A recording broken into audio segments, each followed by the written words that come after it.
Le parole del vescovo di Padova, rilasciate in un'intervista a Rete Veneta, hanno subito scatenato le reazioni della politica. Il primo è stato il governatore del Veneto, Luca Zaia, che ha scritto una lettera aperta a Monsignor Cipolla.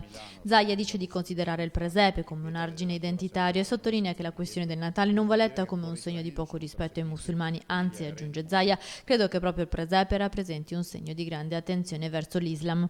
Anche il sindaco di Padova, Bitonci, prende parola. Non intendo fare alcuna polemica, ma voglio semplicemente rivolgere un appello a tutti i padovani affinché siano vicini al nostro vescovo, perché per lui e per l'intera comunità cristiana è un periodo di difficoltà e di paura per quello che è successo a Parigi e per quello che potrebbe succedere anche in Italia, dice il sindaco. In contrapposizione a Bitonci la risposta del PD con il segretario provinciale Massimo Bettin.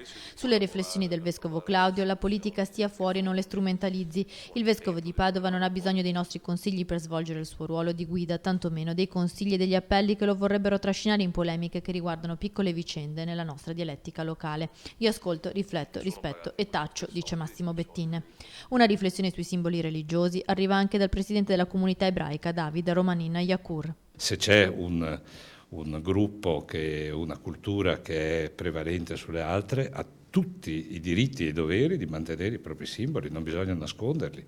Vorrà dire che non sono simboli per qualcun altro e vorrà dire che quel qualcun altro sarà obbligato a conoscere che cosa significa quel simbolo e magari ad insegnare qual è il simbolo suo.